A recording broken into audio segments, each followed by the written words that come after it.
Thank you, everyone, for joining us. And I hope you can see me and Mary are at the top on our video. We wanted to give you a visual of who we are, and then we'll turn off our videos in just a moment and get into the content of the webinar. But thank you very much for coming to this webinar about current events with an SEL lens. I'm Monica Brady-Meyerhoff. I am the founder and CEO of Listenwise. We are a listening skills building platform that uses public radio to help students connect with teachers in science, social studies, and English language arts.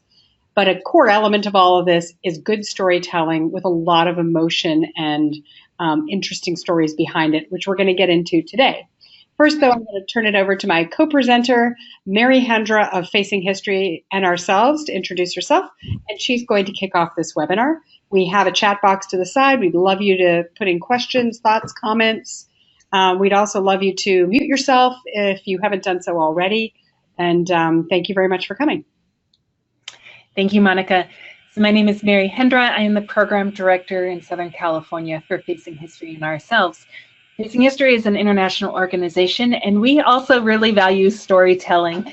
Our tagline is "People make choices, and choices make history," which really shows the emphasis we place on ordinary individuals in historical times and today, and how important the choices that we make are in really determining our society.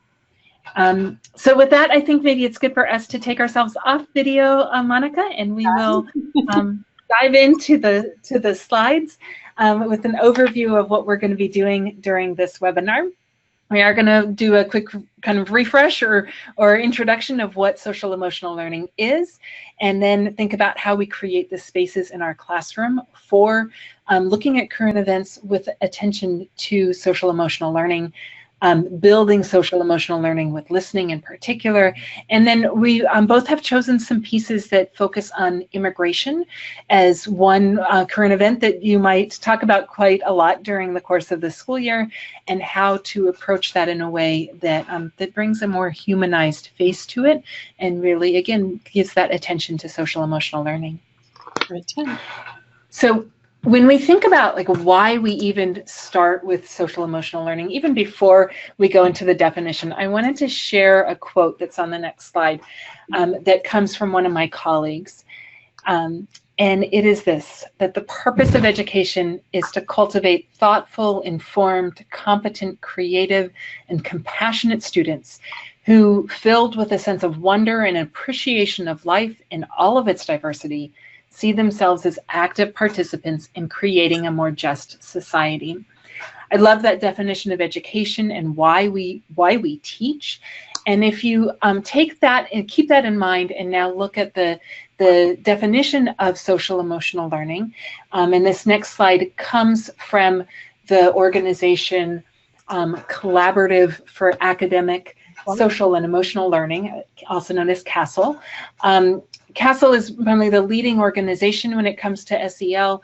I love the simplicity of that diagram. That what are we talking about? We're talking about students who think about their own, are aware of themselves, who have that self-awareness and the ability to kind of self-manage. Also are aware of others, that social awareness, and are building relationship skills, and that those are informing their decisions. You can see the parallels between that and the purpose that I identified from our colleague for Facing History and ourselves. So it won't be a surprise that Facing History is one of 9 organizations that CASEL has identified as having particularly effective social emotional programs. So the way we do that is by, first off, establishing safe and reflective classrooms. And we talked about this a little bit more on the last webinar, so I won't spend much time talking about it, but I did want to make sure that I brought that up again as a reminder. And then the additional layer that I wanted to talk about this time is the scope and sequence that Facing History uses to really structure our units, which starts with identity. Many Facing History teachers are familiar with our use of identity charts, and the little sample is there on the side. But we do that in part to help students think about their own identity, to be self-aware, and then to think about how that may affect their relationships with others. And, um, going into this, it is really important as we're bringing into the classroom the request for students to share their ideas, their responses to things. We're asking really for them to be willing to be vulnerable.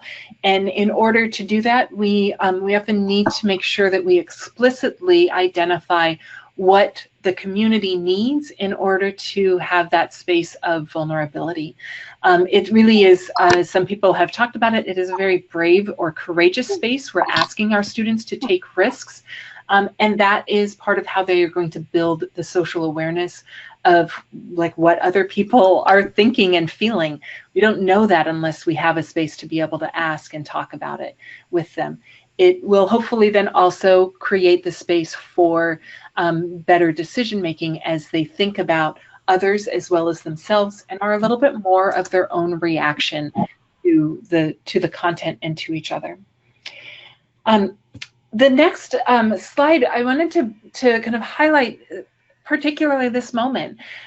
So we know in the last couple years that there has been greater divisiveness. We hear about it all the time. And this can apply to adult conversations as well. That whether it's in a faculty meeting or over Thanksgiving dinner, that sometimes we have to take a deep breath before we dive into a conversation because we know there's going to be some different opinions. We know that because of the social awareness that we have developed, and so it's actually kind of the ability to talk about current events in a divisive time is a particular has a particular benefit in building social emotional learning skills because we are consciously choosing to have conversations, hopefully with people who are different from us and who have different ideas. So a couple years ago, Facing History put together this guide very deliberately around fostering civil discourse that asks students, ask us if we're going to enter these conversations to think about these 6 elements, and beginning with kind of starting with ourselves and how do we do that. A colleague of mine really exemplifies this when he shared that.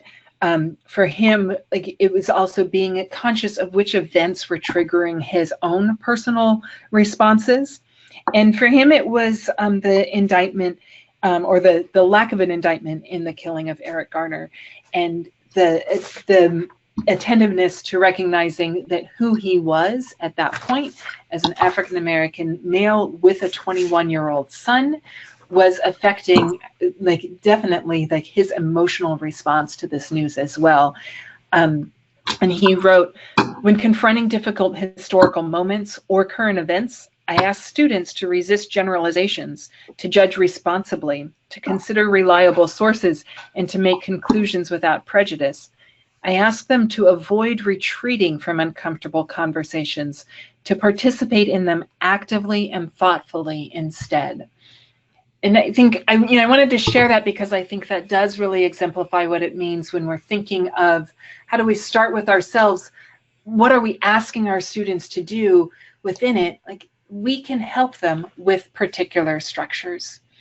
So with current events in particular, our current website, we actually now have a full web page that focuses on current events and asks us as teachers to think about how do I choose which stories and issues to address. And you can see this on the next slide.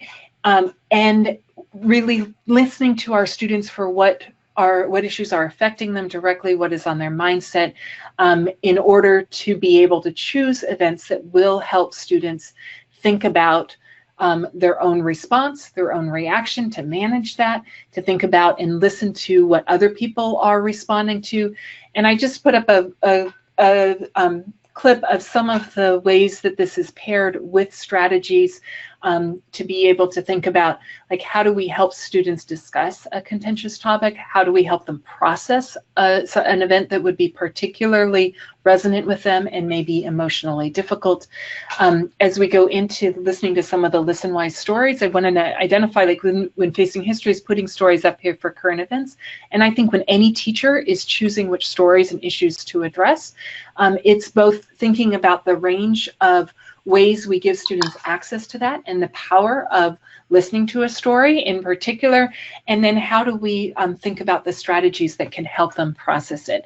So this is a resource once you have chosen which events that you want to focus on, to think about which strategies may be most helpful to guide students in the way that you are building their SEL skills.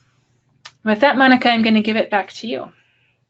Thank you very much, Mary. I like a lot of what you've said about giving students the opportunity to choose from a variety of stories in the news that might be affecting them, and giving them tools to think about others as well as each other.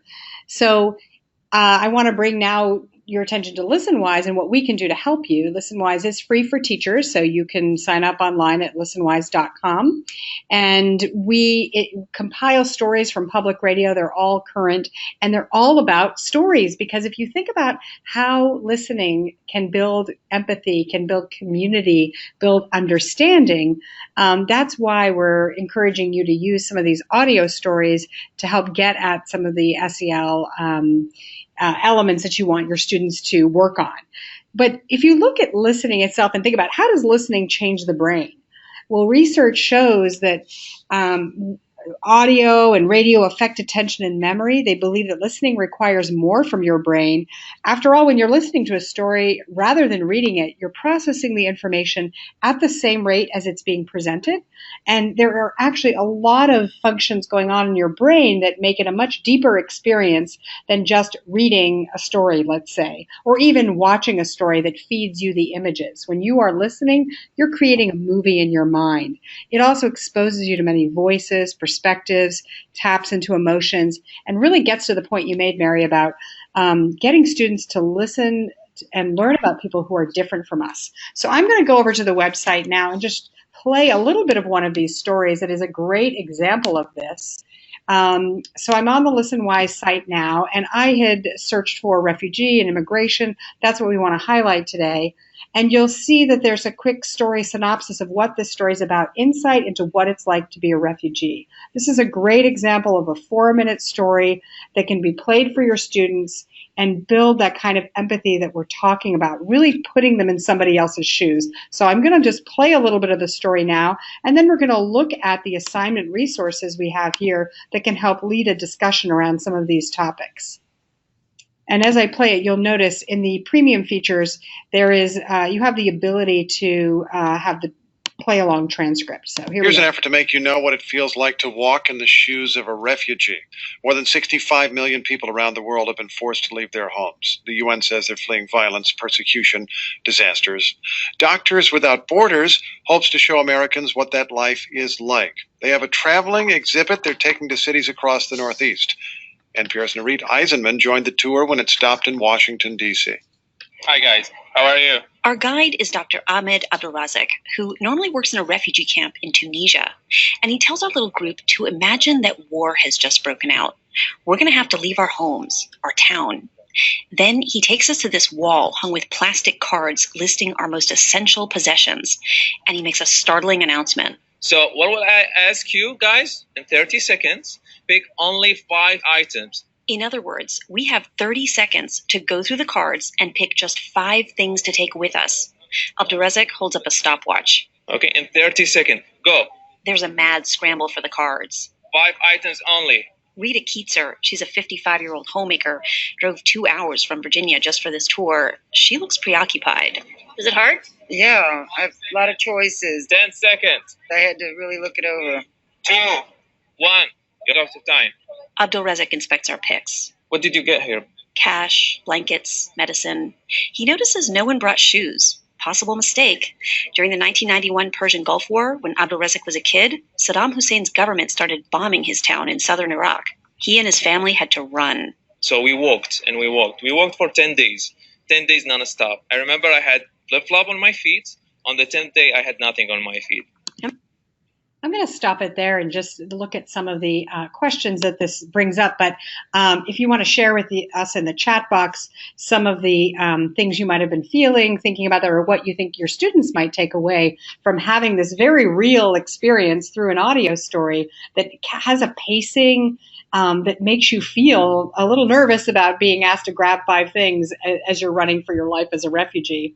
But one thing to lead the questioning after this is under our discussion themes are where we ask students to really connect with the content that they've listened to and talk about what they think participating in a simulation could show them what it might be like to flee their home. It could also be an opportunity, as we say, to have students who are feeling vulnerable or who may have a background like this in your classroom.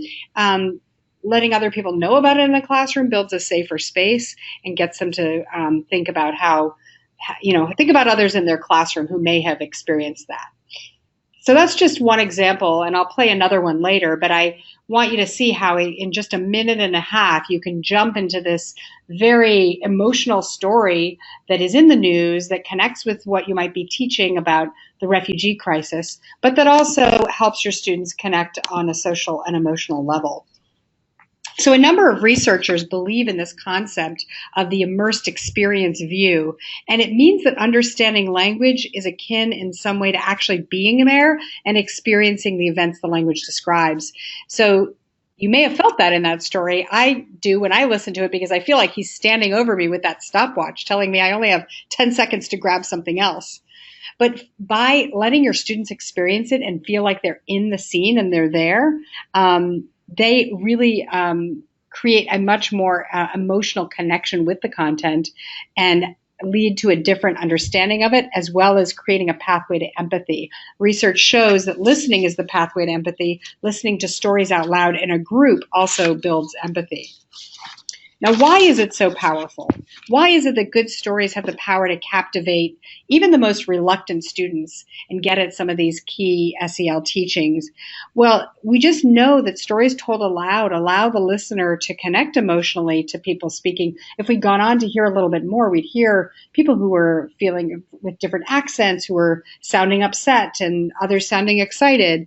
But it helps them feel something. I mean, that's kind of what it's all about in getting at these SEL properties. It's getting them to feel something, putting themselves in someone else's shoes and really feeling that experience.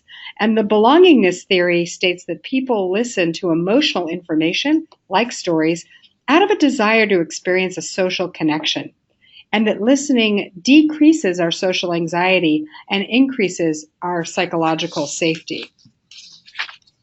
So I'm going to just play another little quick clip about that also I think taps into this, and this comes from a perspective of a child migrant. Again, you're wanting your students to really experience these stories in a personal way, something that that they can hear the voices of the people who are affected by it and feel what it might like to be there. So I'm just going to play a little bit of this.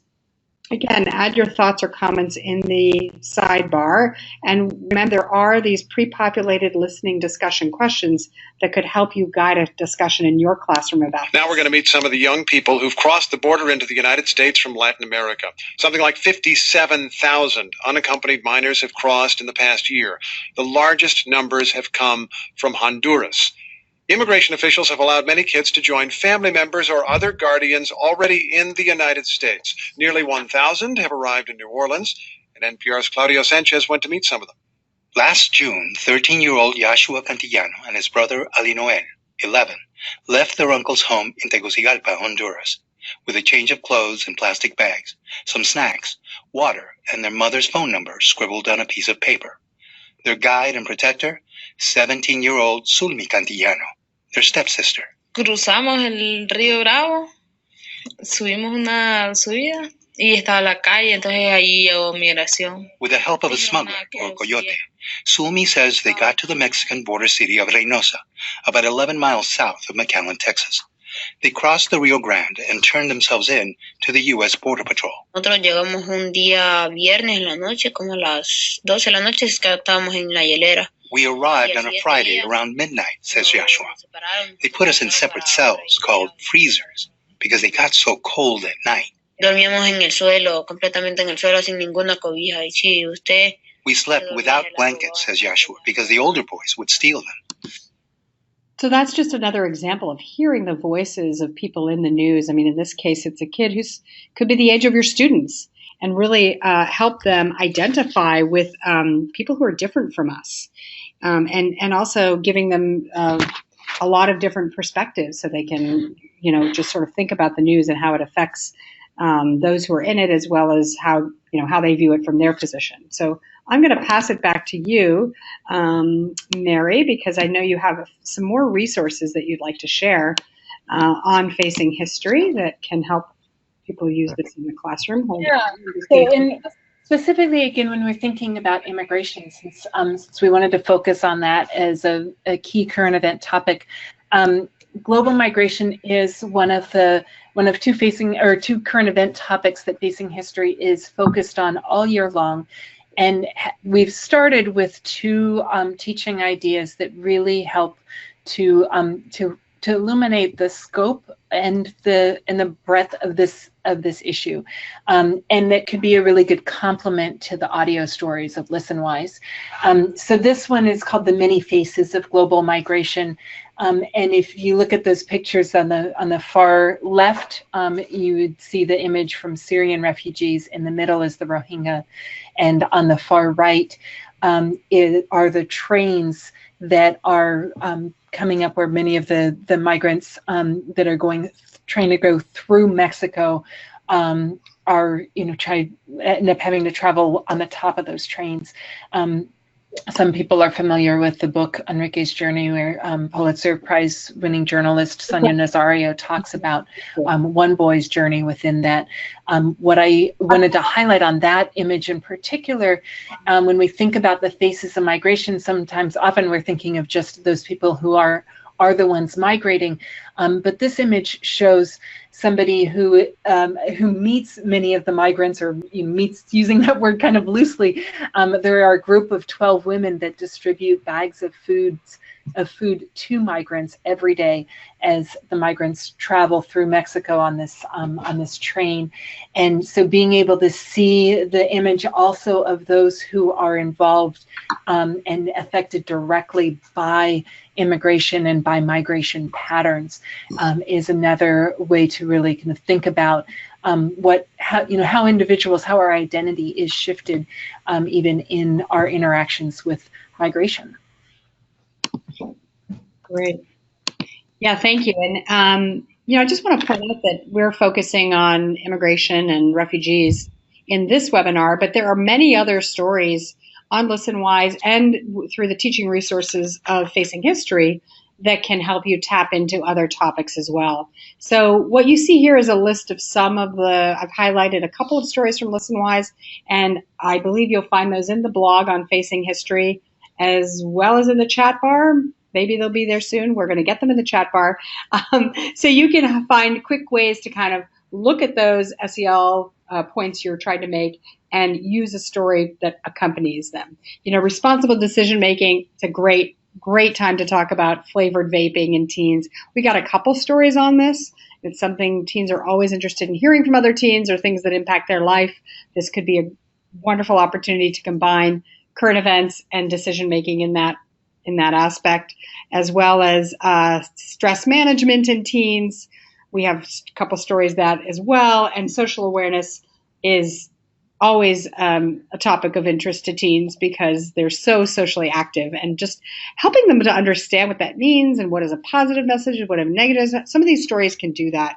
And I think, as Mary said as well, you can see and hear these, and these are just a couple of the good ways that you can be using these current events to highlight SEL in your classroom. Perfect. And I've been focused on the current event theme that we have around global migration, just so anybody participating in the webinar is familiar. We also have our second theme for the year is around democracy. And so when we think about Take a Knee, the Kavanaugh hearings, the midterm elections, how reporters are being treated in the world. Those are all elements of like, how do we have a healthy democracy?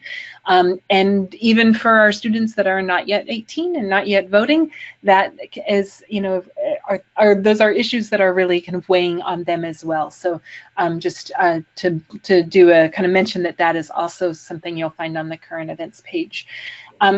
I wanted to bring back one of the things Facing History is so well known for is that we go deep into our case studies, and this also is part of the approach to social emotional learning. So so while we're focused on current events, I wanted to highlight it as like one of the other ways that can build your students' ability to engage and build their social emotional learning skills to engage in the current events is what you do the rest of the week, and how you're thinking about, you know, the work that this might do. And I wanted to bring and kind of share with you the voice of a student that is on the cover of our case study on choices in Little Rock, Elizabeth Eckford. Many know her, you know, at the time, the current event was integration of Central High School in Arkansas. When we now study this history, we're able to hear her voice talking about the difference that was made by two students who went against the norm and who just talked with her.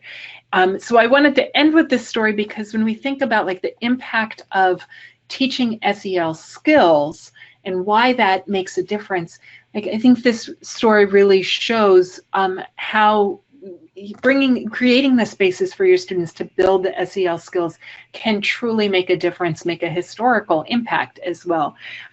So Elizabeth is the one, like I said, she's probably the most iconic image from Little Rock is that image of her being yelled at. She was the single person trying to make it to school that morning, and was surrounded by students students and adults who did not want her to enter the school.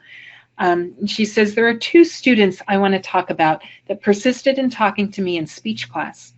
Actually, I was a very, very shy person, but I felt comfortable, felt that I belonged in that one class. At the end of the day, two people treated me like a human being. And when they persisted in talking to me every day like any other student. They didn't ask me something to see what it sounded like.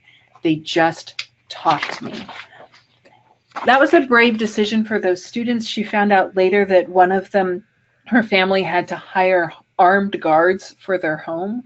Another one had been beaten up as a result of simply just talking to her.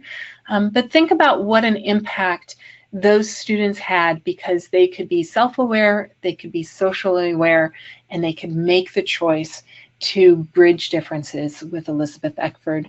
And those are stories that now our students can learn from as well when they're thinking about the impact that they can have on another individual. After this webinar, as Monica said, we're recording it, so it will be available. We will embed that recording on the Facing History blog for Southern California educators. And with that, all of these links that are on this slide will be on that page as well, which are all of the units, strategies, and resources that I have referenced and read from during the course of the webinar.